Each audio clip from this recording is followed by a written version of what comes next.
ونشهد أن لا إله إلا الله وحده لا شريك له ونشهد أن سيدنا ونبينا مولانا محمدا عبده ورسوله أما بعد فقد قال الله جل سبحانه وتعالى في القرآن الكريم والفرقان المجيد إن الله وملائكته يصلون على النبي يا أيها الذين آمنوا صلوا عليه وسلموا تسليما اللهم صل على سيدنا محمد وعلى آل سيدنا محمد وبارك وسلم رب اشرح لي صدري ويسر لي أمري واحلل عقدة من لساني يفقهوا قولي.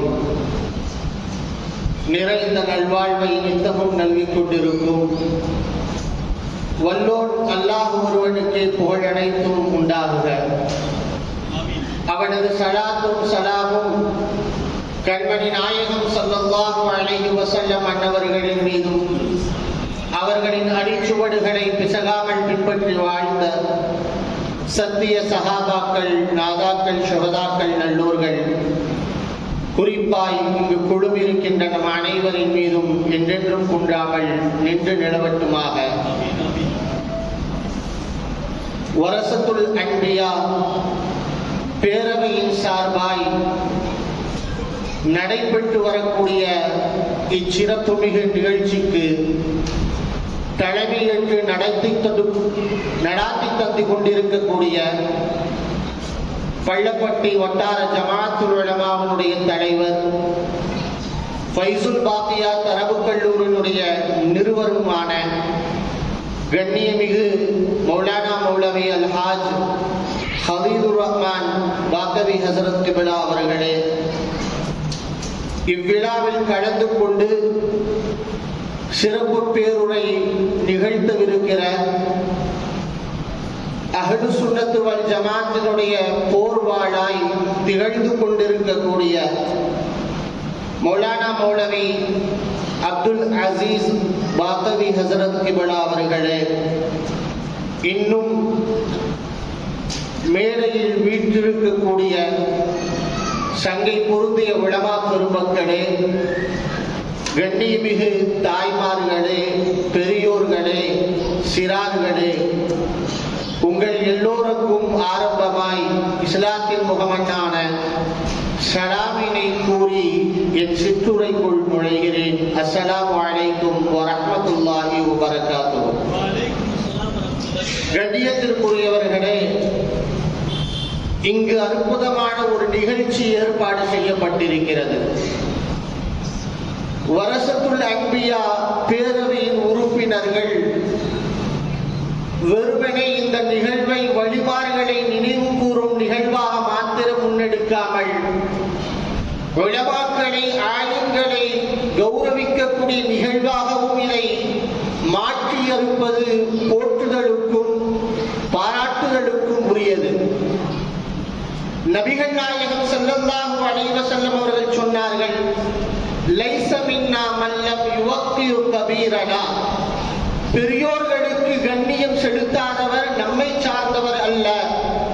வயர்ஹம் ஸகீரனா, சிறியோர்களுக்கு அன்பு பாராட்டாதவர், சிறியோர்களிடத்தில் கருணையோடு நடந்து கொள்ளாதவர் நம்மை சார்ந்தவர் அல்ல. வயரிஃப் லிஉலமாஇனா ஹக்கஹு, உலமாக்களுக்கு செலுத்த வேண்டிய கண்ணியத்தை, மரியாதையை, மாண்பை விளங்காதவர், அறியாதவர் நம்மை சார்ந்தவர் அல்ல என்று நபிகள் நாயகம் ஸல்லல்லாஹு அலைஹி வஸல்லம் சொன்னார்கள். உலமாக்களுக்கு செலுத்த வேண்டிய கண்ணியத்தை, மரியாதையை, மாண்பினை அறிந்து அவர்களுக்கு செலுத்த வேண்டிய கண்ணியத்தை கொடுக்க வேண்டும் என்பதுதான் இந்த ஹதீஸ் சொல்லித்தரக்கூடிய செய்தி. அந்த அடிப்படையில் உலமாக்களை கண்ணியப்படுத்த வேண்டும், அவர்களை கௌரவிக்க வேண்டும் என்று சொல்லி அவர்களை கௌரவிப்பதற்காகவே இந்த விழாவை முன்னெடுத்திருப்பது மிகுந்த போற்றுதலுக்கும் புகழுக்கும் உரியது. ஒரு வகையில் இந்த நிகழ்ச்சியில் கௌரவிக்கப்பட இருக்கக்கூடிய உலமாக்கள், கௌரவிக்கப்பட இருப்பவர்கள் உலமாக்கள், கௌரவிக்க இருப்பவர்கள் உலமாக்கள், இந்த விழாவை ஏற்பாடு செய்தவர்கள் உலமாக்கள். இன்னமும் சொல்வதானால் இந்த நிகழ்ச்சிக்காக பொருளாதார ரீதியில் எவ்வளவு தேவைப்படுமோ அத்தனை ரூபாய்களும் இந்த உலமாக்களால் மாத்திரமே போடப்பட்டிருக்கிறது. முழு பங்களிப்பு உலமாக்கள் மாத்திரமே செலுத்தி இந்த விழா நடத்தப்பட்டு கொண்டிருக்கிறது. இப்படி உலமாக்கள் சூழ இந்த விழா நடைபெறுவது என்பது ஒரு வகையில் பெருமைக்குரிய விஷயமாக நமக்கு இருந்தாலும் இங்கே கவலையோடு ஒரு செய்தியை பதிவு செய்கிறேன். இந்த நிகழ்ச்சியை உலமாக்களை கௌரவிக்கக்கூடிய நிகழ்ச்சியை யார் முன்னெடுத்திருக்க வேண்டுமோ அந்த சமூகம் முன்னெடுக்காமல் விட்டிருப்பது என்பது மிகுந்த வருத்தத்திற்கும் கவலைக்குரியது. ஒரு காலம் இருந்தது, ஒரு மதரசாவில் ஓதி முடித்து விட்டு பட்டம் பெற்று விட்டு ஊருக்கு உலமா ஒரு ஆளும் வந்துவிட்டால் அந்த ஊர் மக்கள் ஒன்று கூடி அவரை கௌரவிப்பார்கள். அந்த மஹல்லா வாசிகள் அந்த நபரையும் பட்டப்பட்ட ஆளியையும் அவரை பெற்றெடுத்த பெற்றோரையும் மஹல்லாக்கு மத்தியில் அறிமுகம் செய்யக்கூடிய ரீதியில் அவரை கௌரவிப்பார்கள். மஹல்லாவுக்கு எங்களுக்கு ஒரு ஆளும் கிடைத்து விட்டார் என்று அறிமுகம் செய்து வைப்பார்கள். இதன் மூலம் அந்த ஆலிமுக்கும் அந்த மஹல்லாவுக்குமான தொடர்பு என்பது அதிகரிக்கும். அந்த ஆலிம் தொடர்ந்து மார்க்க பணியை, தான் கற்ற கல்வியை, சேவையை அந்த மஹல்லாவுக்கு தொடர்ந்து செய்வதற்கு அந்த விழாக்கள் உறுதுணையாக இருந்தன, வழிவகுத்தன. காலப்போக்கில் அந்த விழாக்கள் எல்லாம் கண்டும் காணாமலும் காத்து போகிற போக்கிலே அவைகள் மறக்கடிக்கப்பட்டு விட்டதின் காரணத்தால் இன்றைக்கு உலமாக்களுக்கும் மஹல்லாக்களுக்கும் மத்தியில் உண்டான தொடர்பு என்பது இல்லாமல் போயிருக்கிறது. ஒரு மஹல்லாவாசிக்கு தன்னுடைய மஹல்லாவை சேர்ந்த இன்னார் ஆளும் என்பது தெரிவது கிடையாது. தெரிந்தால்தானே அவரிடத்தில் மார்க்கம் சம்பந்தப்பட்ட கேள்வியை அவரால் கேட்க முடியும், விளக்கங்களை கேட்டு பெற முடியும். இன்றைக்கு யார் ஆளும் நம்முடைய மஹல்லாவிலே என்று தெரியாததின் விளைவால் உலமாக்களுக்கும் மக்களுக்கும் மத்தியில் உண்டான, அந்த மஹல்லா வாசிகளுக்கு மத்தியில் உண்டான தொடர்பு என்பது முழுமையாய் அறுபட்டு இருப்பதை பார்க்கிறோம். வருங்காலத்திலாவது ஊர் மக்கள் ஒன்று கூடி இந்த விழாக்களை நடத்த வேண்டும், மஹல்லா வாசிகள் ஒன்று கூடி விழாக்கள் நடத்த வேண்டும். நம் ஊரிலே எத்தனையோ பொதுநல அமைப்புகள் இருக்கின்றன, சபைகள் இருக்கின்றன, ஜமாத்துகள் இருக்கின்றன.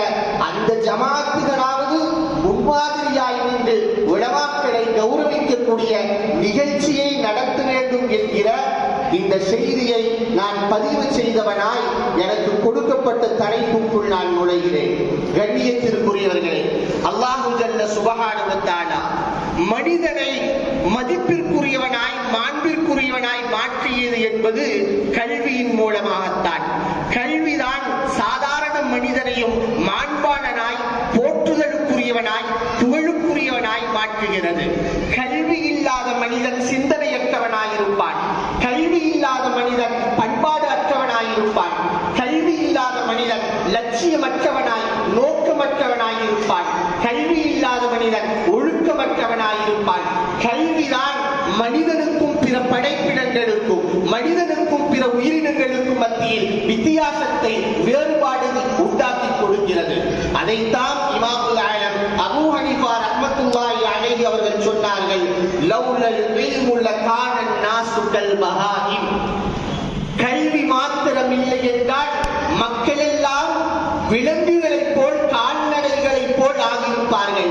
பிற உயிரினங்களுக்கும் மனிதர்களுக்கும் மத்தியில் எந்த வித்தியாசமும் இல்லாமல் போயிருக்கும் என்றார்கள். குர்ஆனிலே அல்லாஹ் சொல்வான், வலகத் கர்ரம்னா பனி ஆதம், மனிதர்களை நான் சங்கைப்படுத்தியிருக்கிறேன், பிற உயிரினங்களை காட்டிலும் அவனை கண்ணியப்படுத்தியிருக்கிறேன் என்பான். எதை வைத்து கண்ணியம்? உண்பதானா, குடிப்பதானா? இல்லை. முஃபஸ்ஸிரீன்கள் நமக்கு விளக்கம் தருகிறார்கள்.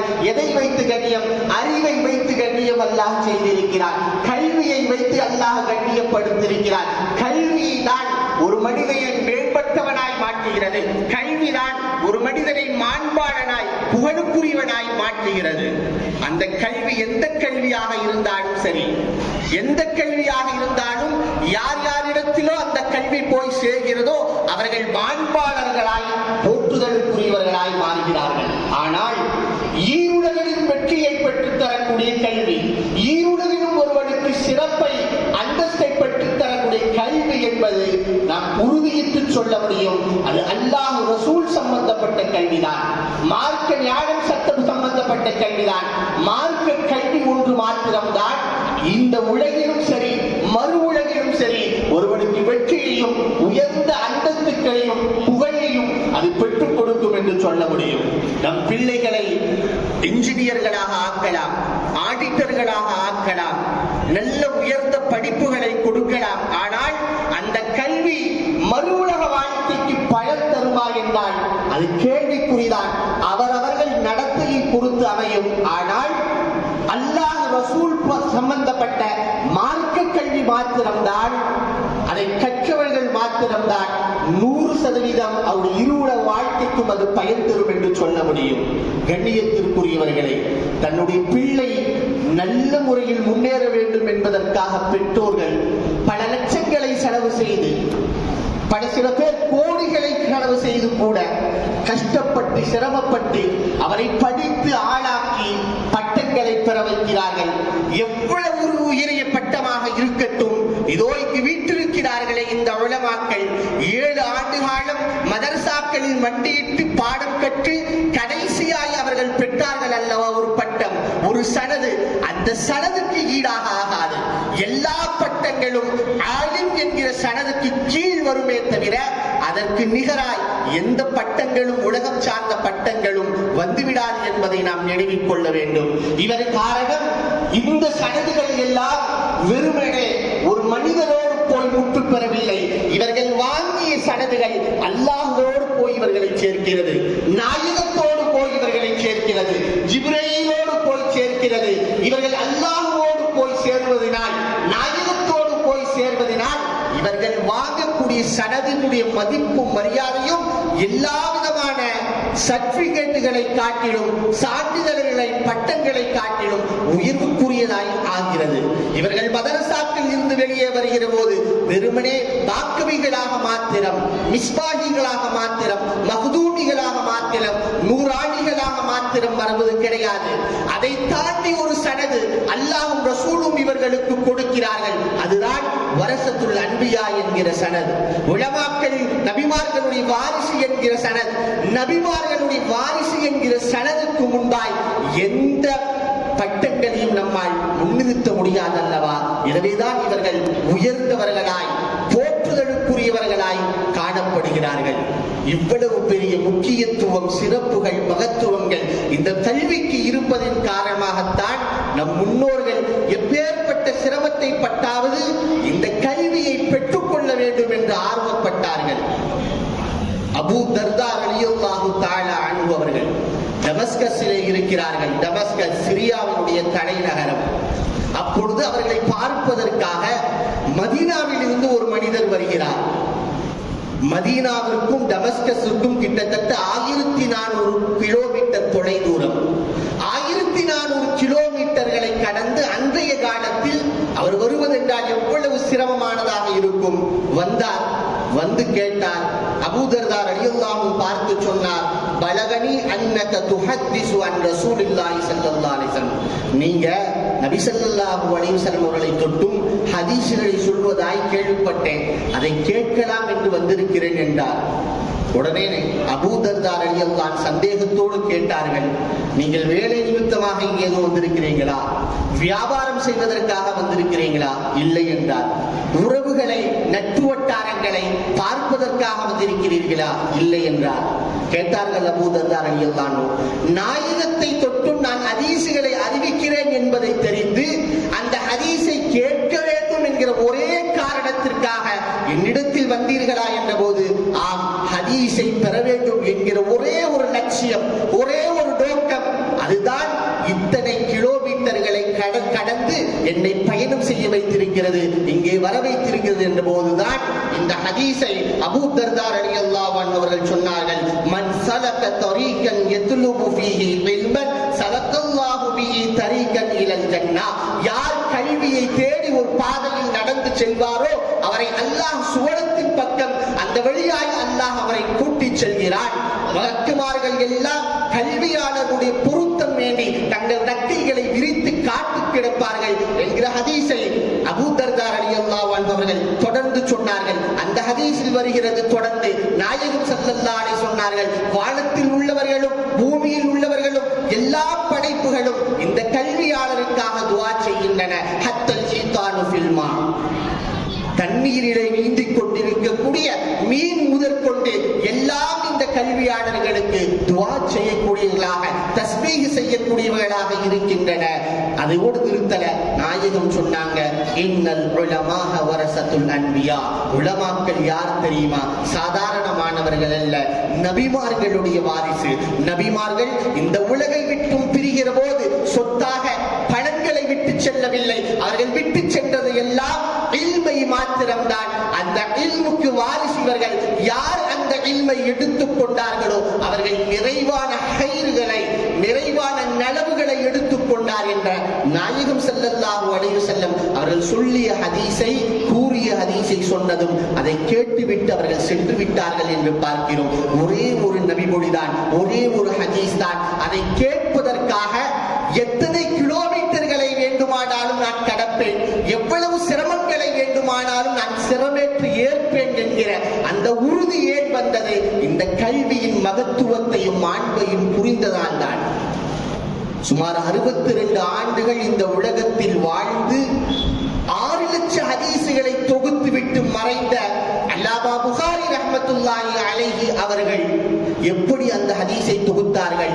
ஊர் ஊராக சென்றார்கள், நாடு நாடாக சென்றார்கள். உலமாக்கள் எழுதுகிறார்கள், இமாம் புகாரி ரஹ்மத்துல்லாஹி அலைஹி அவர்கள் கல்விக்காக வேண்டி, ஹதீசுகளை ஒன்று திரட்டுவதற்காக வேண்டி அவர்கள் செய்த பயண தூரத்தை மட்டும் நாம் கணக்கிட்டால் உலகத்தை 2 முறை சுற்றி வரலாம். அவ்வளவு தூரம் ஹதீசுகளை, இந்த மார்க்கம் சம்பந்தப்பட்ட விளக்கங்களை, ஞானங்களை திரட்டுவதற்காக தன் வாழ்க்கையை அர்ப்பணித்தவர்கள் தான் இமாம் புகாரி ரஹ்மத்துல்லாஹி அலைஹி. ஸ்பெயின்ல ஒரு மனிதர் இருந்தார், பகீ இப்னு முஹ்லத் என்று அவருக்கு பெயர். அவருக்கு ஒரு ஆசை, பகதாது சென்று அன்றைய காலத்திலே மிகப்பெரிய இமாமாய் திகழ்ந்த, கல்வி கடலாய் திகழ்ந்த, அறிவு களஞ்சியமாய் திகழ்ந்த அஹ்மத் இப்னு ஹம்பல் ரஹ்மத்துல்லாஹி அலைஹி அவர்களை சந்தித்து அவர்களிடத்தில் நேரடியாய் மண்டியிட்டு அவர்களிடமிருந்து ஹதீஸை நாம் பெற வேண்டும் என்கிற ஆசை பகீ இப்னு முஹ்லதுக்கு இருந்தது. ஆனால் ஸ்பெயினில் இருந்து பகதாதுக்கு போனோம்னா 5000 கிலோமீட்டர் தொலை தூரம், நீண்ட தூரம் பயணம் செய்ய வேண்டும். அவரிடத்தில் வாகனம் இல்லை, காசு இல்ல, ஏழையாக இருந்தார். இருந்தாலும் அவர்களிடத்தில் கல்வி கற்றே ஆக வேண்டும் என்கிற லட்சியம், அந்த வேட்கை அவரை வீறு கொண்டு எழ வைத்தது. நடைப்பயணமாய் புறப்பட்டு விட்டார் பகதாதை நோக்கி. கையில வச்சிருக்கிற காசு கொண்டு கொஞ்சம் கொஞ்சமா செலவழிச்சுக்கிட்டே போவாரு. காசு தீருகிற போது ஒரு ஊருக்குள் நுழைந்து அங்கே வேலை செய்வார், மீண்டும் பணத்தை சேமிப்பார், மீண்டும் தன்னுடைய பயணத்தை துவங்குவார். காசு காலியாகிற போது மீண்டும் ஒரு ஊருக்கு போய் வேலை செய்ய துவங்கி விடுவார். இப்படியே ஒவ்வொரு ஊராய் சென்று வேலை செய்து பணம் சம்பாதித்து சேமித்து கடைசியில் பகதாதை போய் அடைந்தார். 5 வருட காலங்கள் ஆகின அவருக்கு. 5 வருஷம் கழிச்சு பகதாதுக்கு போனோனே இப்பொழுது அஹ்மத் இப்னு ஹம்பல் அவர் ரஹ்மத்துல்லாஹி அலைஹி பார்க்க போறங்கிற ஆசையில அஹ்மத் இப்னு ஹம்பல் ரஹ்மத்துல்லாஹி அலைஹி அவருடைய வீடு எங்க இருக்கு, அவர்களை எப்படி பார்ப்பது என்று விசாரித்தார். மக்கள் சொன்னாங்க, என்னப்பா வெளியூர் வாசியா? ஆமா, ஸ்பெயின்ல இருந்து வந்திருக்கேன்னு சொன்னாரு. அப்பதான் மக்கள் சொன்னாங்க, ஹலீஃபாவுக்கும் அஹ்மத் இப்னு ஹம்பல் ரஹ்மத்துல்லாஹி அலைஹி அவர்களுக்கும் மத்தியில் தகராறு, கொள்கை ரீதியான தகராறு. ஹலீஃபாவின் உத்தரவு, தினந்தோறும் அஹ்மத் இப்னு ஹம்பல் ரஹ்மத்துல்லாஹி அலைஹி அவர்கள் கசையடை கொடுக்கப்பட்டு வீட்டு சிறைச்சாலையில் இருக்க வேண்டும் என்பது ஹலீஃபாவின் உத்தரவு. அஹ்மத் இப்னு ஹம்பல் ரஹ்மத்துல்லாஹி வீட்டை விட்டு வெளியே வர முடியாது, யாரையும் அவர்கள் சந்திக்க கூடாது, யாரும் அவர்களையும் சந்திக்க கூடாது. இது ஹலீஃபாவின் உத்தரவு. மீறினால் தண்டிக்கப்படுவர் என்றதும் அவர் நிராசையாய் போனார். சரி, இந்த ஊர்ல மற்ற உலமாக்கள் எல்லாம் இருப்பாங்களே, அவங்களையெல்லாம் பார்க்க முடியுமான்னு கேட்டாரு. இதோ இருக்கக்கூடிய ஜாமியா மஸ்ஜிதுக்கு போனா நீங்க பார்த்துக்கலான்னு சொல்லப்பட்டது. பகீ இப்னு முஹ்லத் ஜாமியா மஸ்ஜிதுக்கு போனார், பகதாதில் உள்ள ஜாமியா மஸ்ஜித். அன்றைக்கு பகதாத் என்பது ஒரு கல்வி கேந்திரமாக இருந்தது. பல துறை சார்ந்த அறிஞர் பெருமக்களை ஓரிடம் இடத்தில் பார்க்க வேண்டும் என்றால் பகதாதுக்கு போனால் பார்க்கலாம். அந்த ஜாமியா மஸ்ஜிதில் ஒரு மூலையில் தஃப்சீர் நடக்கும், ஒரு மூலையில் ஹதீஸ் நடக்கும், ஒரு மூலையில் ஃபிக்ஹ் நடக்கும், ஒரு மூலையில் உசூல் ஃபிக்ஹ் நடக்கும். இப்படி பல துறை சார்ந்த அறிஞர்கள் அவரவர்கள் ஒரு இடத்தில் அமர்ந்து தங்களுக்கு இருக்கக்கூடிய மாணவர்களுக்கு வகுப்பை நடத்தி கொண்டிருப்பார்கள். பகீ இப்னு மஹ்லத் உள்ளே நுழைந்தார். ஒவ்வொரு வகுப்பாய் கடந்து போகிறார். ஒரு வகுப்பிலே ஒரு உஸ்தாதுக்கு கீழ் மாணவர்கள் புடைசூழ அமர்ந்திருப்பதை பார்த்து அந்த சபையில் போய் கலந்து கொள்கிறார். யார் என்று விசாரித்தால் யஹ்யா இப்னு முஈன் ரஹ்மத்துல்லாஹி அலைஹி பாடம் நடத்தி கொண்டிருக்கிறார்கள். யார் இந்த யஹ்யா இப்னு முஈன்? ஹதீஸை அறிவிக்கக்கூடிய அறிவிப்பாளர்களை தரத்தை குறித்து துல்லியமாய் சொல்லக்கூடிய ஆற்றல் பெற்றவர்கள் தான் யஹ்யா இப்னு முஈன் ரஹ்மத்துல்லாஹி அலைஹி. அவர்கள் ஒரு அறிவிப்பாளரை குறித்து, ஒரு நபரை குறித்து இவர் பலகீனமானவர் என்று சொல்லிவிட்டால் அவரிடமிருந்து யாரும் ஹதீஸை எடுக்க மாட்டார்கள். அவ்வளவு பெரிய மார்க்க மேதையாய் அன்றைக்கு பார்க்கப்பட்ட யஹ்யா இப்னு முஈன் ரஹ்மத்துல்லாஹி அலைஹிக்கு முன்னால் உட்கார்ந்து இருக்கிறார் பகீ இப்னு மஹ்லத். அவர் கேட்டாரு யஹ்யா இப்னு முஈன்ட்ட, அஹ்மத் இப்னு ஹம்பல் ரஹ்மத்துல்லாஹி அலைஹி எப்படிப்பட்டவன் சொல்லுங்களேன். அஹ்மத் இப்னு ஹம்பல் ரஹ்மத்துல்லாஹி இப்படிப்பட்டவன் சொல்லுங்க. இதை கேட்டதும் யஹ்யா இப்னு முஈன் கேட்டாங்க, திரும்ப கேட்டாங்க, என்ன பேசுறேன்னு நீ புரிஞ்சுதான் பேசுறியா இல்ல புரியாம பேசுறியா? யாரை குறித்து என்னிடத்தில் கேட்கிறாய்? என்னை போன்ற சாதாரண ஒரு மனிதரா மிகப்பெரிய கல்வி கடலான அஹ்மத் இப்னு ஹம்பல் ரஹ்மத்துல்லாஹி அலைஹி அவர்களை குறித்து விமர்சனம் செய்வது? இந்த பூமியுடைய மேற்பரப்பில் இருக்கக்கூடிய மார்க்க அறிஞர்களில் அஹ்மத் இப்னு ஹம்பல் ரஹ்மத்துல்லாஹி அலைஹி போன்று ஒருவரும் கிடையாது என்று சொல்லி அவர் சாதாரண ஆலிம் மாத்திரமல்ல, அவர் மக்களுடைய தலைவராக இருக்கிறார் என்று சொன்னதும் பகீ இப்னு மஹ்லதுக்கு இப்பொழுது மீண்டும் ஆசை வந்தது. எப்படியாச்சும் நாம பார்த்தறோம் அஹ்மத் இப்னு ஹம்பல் ரஹ்மத்துல்லாஹி அலைஹி. நாம் சிறைச்சாலைக்கு போனாலும் பரவாயில்லை, தண்டிக்கப்பட்டாலும் பரவாயில்லை, போக அவர்களை பார்த்தாக வேண்டும் என்கிற ஆசை அவருடைய மனங்களிலே வந்தது. உறுதி எடுத்தார். அவர் விசாரித்தார். அஹ்மத் இப்னு ஹம்பல் ரஹ்மத்துல்லாஹி வீட்டின் கதவை தட்டினார். அஹ்மத் இப்னு ஹம்பல் ரஹ்மத்துல்லாஹி கதவை திறந்தார்கள்.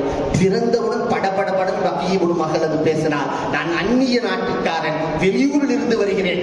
முதலாய் இந்த ஊருக்கு வரக்கூடிய நோக்கம் உங்களை பார்க்க வேண்டும் என்பது மாத்திரம்தான். உங்களை பார்த்து உங்களிடத்தில் கல்வியை ஹதீஸை படிக்க வேண்டும் என்கிற ஒரே நோக்கத்திற்காக வெகு தூரத்தில் இருந்து வந்திருக்கிறேன் சொன்னதும் இவருடைய விஷயம் என்ன என்பதை புரிந்து கொண்டு உள்ளே சட்டென்று இழுத்து கதவை தாளித்துக் கொண்டார்கள். அஹ்மத் இப்னு ஹம்பல் ரஹ்மத்துல்லாஹி அவரிடத்தை எல்லா செய்தியும் விசாரித்துட்டு சொன்னாங்க, இப்ப சூழ்நிலை சரியில்லைப்பா, என்னால உனக்கு கல்வியை கற்றுக் கொடுக்க முடியாது, ஹதீஸை போதிக்க முடியாதுன்னு பகீ இப்னு மஹ்லத் சொன்னார், நான் உங்களுக்கு ஒரு யோசனை தரேன். நான் தினந்தோறும் யாசகரை போல வேடமிட்டுக் கொண்டு வந்து உங்கள் வீட்டுக்கு முன்னால் யாசகர்கள் கூறுவதை போல கூறி நான் தான் வந்திருக்கிறேன் என்பதை அறிவுறுத்துகிறேன். நீங்கள் வெளியே வந்து யாசகம் போடுவதை போல், தர்மம் போடுவதை போல் ஒரு சில ஹதீசுகளை எனக்கு சொல்லிவிட்டு உள்ளே போய்விடுங்கள், இப்படி செய்து கொள்ளலாம் என்க. சரி, உன்னை போன்ற ஒரு மாணவன் கிடைக்க மாட்டார், சரி, ஆனால் இந்த விஷயத்தை யாரிடத்திலும் சொல்லக்கூடாது என்ற வாக்குறுதியோடு அஹ்மத் இப்னு ஹம்பல் ரஹ்மத்துல்லாஹி அலைஹி பகீ இப்னு மஹ்லத் அனுப்பி வைக்கிறாங்க. போகிறார். அடுத்த நாள் பகீ இப்னு மஹ்லத் தன்னுடைய ஆடைகளை எல்லாம் மாற்றிக்கொண்டு கந்தலான உடையை அணிந்து கொண்டு ஒரு யாசகரை போல் பார்ப்பதற்கு எல்லா விதமான ஏற்பாடுகளும் செய்துவிட்டு கையிலே தட்டில் இருந்து கொண்டு கையிலே குச்சியை பிடித்துக் கொண்டு ஒவ்வொரு வீதியாய் வருகிறார். அல்லாஹ் உங்களுக்கு அருள் புரிவானாக, அல்லாஹ் உங்களுக்கு நற்கூலியை வழங்குவானாக, என் மீது இரக்கம் காட்டுங்கள் என்று தட்டை ஒரு பிச்சைக்காரரை போல் ஏந்திக் கொண்டு கூவிக்கொண்டே வருகிறார். அஹ்மத் இப்னு ஹம்பல் ரஹ்மத்துல்லாஹி அலைஹி அவருடைய வீட்டுக்கு முன்னால் வந்து இதே வாசகத்தை சொல்ல புரிந்து கொண்ட அஹ்மத் இப்னு ஹம்பல் ரஹ்மத்துல்லாஹி அலைஹி வெளியே வருகிறார்கள். காவலர்கள் யாரேனும் இருக்கிறார்களா என்று பார்க்கிறார்கள். யாரும் தென்படவில்லை. சட்டென்று அவர்கள் உள்ளே அழைத்துக் கொண்டு போய் ஒரு ஹதீஸை சொல்லிக் கொடுக்கிறார்கள். இன்னாருக்கு அறிவித்தார் என்று அப்படியே சனதுகளை முழுமையாய் சொல்லி நாயகம் சொன்னார்கள் என்று ஹதீஸை சொல்ல அதை இவர் மனப்பாடம் செய்து கொண்டே வெளியே கிளம்புகிறார். வீட்டுக்கு போய் அந்த ஹதீசுகளை எழுதி வைத்துக் கொள்கிறார். இப்படியே ஒரு நாள் அல்ல, 2 நாள் அல்ல, 2.5 வருடங்காலங்கள் பிச்சைக்காரரை போல் கோலம் தரித்து அஹ்மத் இப்னு ஹம்பல் ரஹ்மத்துல்லாஹி அலைஹி வீட்டுக்கு முன்னால் பிச்சை எடுப்பதை போல் அவர்களை அழைத்து அவரிடமிருந்து ஹதீசுகளை கல்வியை கற்றுக்கொண்டார் என்கிற செய்திகளை நம்மால் பார்க்க முடிகிறது. கண்ணியத்திற்குரியவர்களே, நம்முடைய முன்னோர்கள் ஹதீசுகளை கற்க வேண்டும், குர்ஆன் ஹதீஸுடைய ஞானங்களை எப்படியாவது பெற்றாக வேண்டும் என்று அதற்காக எவ்வளவு சிரமம் இருந்தாலும் அதை தாங்கிக் கொள்ள நான் தயார், எவ்வளவு தியாகங்கள் வேண்டுமானாலும் செய்வதற்கு தயார் என்று இருந்தார்கள் அல்லவா? கற்கை நன்றே, கற்கை நன்றே, பிச்சை புகினும் கற்கை நன்றே, பிச்சை எடுத்தாவது கல்வியை கற்றுக்கொள் என்று இன்றைக்கு முதுமொழியை சொல்கிறார் அல்லவா? உண்மையில் அந்த வார்த்தையை வாழ்ந்து காட்டியவர்கள் நம்முடைய உலமாக்கள், நம்முடைய முன்னோர்கள் என்பதை புரிய வேண்டும். கல்வியின் மீது இருந்த தாகம், கல்வியை குறித்தவர்கள் புரிந்து வைத்திருந்த அந்த சிந்தனை தான் அவர்களை இவ்வளவு தியாகங்களை செய்ய வைத்தது. அதே சமயம் இன்றைக்கு கல்வியின் மீது, மார்க்க கல்வியை குறித்துண்டான சரியான புரிதல் இல்லாதவின் காரணமாகவும் உலகத்தின் மீது உண்டான பணத்தின் மீது உண்டான பதவிகளின் மீது உண்டான அந்த மோகத்தாலும் மார்க்க கல்வி என்பது இன்றைக்கு நம்மிடத்தில் அருகி இருப்பதை பார்க்கிறோம். ஒரு காலத்தில் மார்க்க கல்வி கூட எட்டாக்கணியாக இருந்தது. இன்றைக்கு சில எட்டுக்களை எடுத்து வைத்தால் மார்க்க கல்வியை இலகுவாய் கற்றுக்கொள்ளலாம் என்றுதான் இருக்கிறது. ஊருக்கு ஊர் மதரசாக்கள் இருக்கின்றன, எல்லா வசதி வாய்ப்புகளும் இருக்கின்றன. இலவசமாய் நாங்கள் உங்கள் பிள்ளைகளுக்கு மார்க்கத்தை போதிக்கிறோம், உங்கள் பிள்ளைகளை அனுப்பிடுங்கள், தேவைப்பட்டால் உலக கல்வியும் சேர்த்து தருகிறோம் என்றெல்லாம் சொல்லியும் கூட மார்க்க கல்வியின் மீது ஈடுபாடும் கவனமும் இல்லாமல் இன்றைக்கு இருக்கிறோம் என்றால் அதனுடைய மகிமையை விளங்காமைதான் என்பதை புரிய வேண்டும். உலகத்தின் மீது உண்டான மோகம் தான் என்பதை விளங்க வேண்டும். ஒன்றை சொல்லி நான் முடிக்கிறேன். உலகத்திற்கு பின்னால் போகலாம், அந்த உலகம் நமக்கு பணங்களை மாத்திரம்தான் தரும். ஆனால் மார்க்கத்திற்கு பின்னால் போனால்தான் அது பணங்களை அல்ல, நல்ல பலன்களை கொடுக்கும் என்று சொல்லி வாய்ப்பளித்தவைக்கு நன்றி கூறி வார்த்தைகளை நிறைவு செய்கிறேன். வாஹிரு தாவானா அல்ஹம்துலில்லாஹி ரப்பில் ஆலமீன்.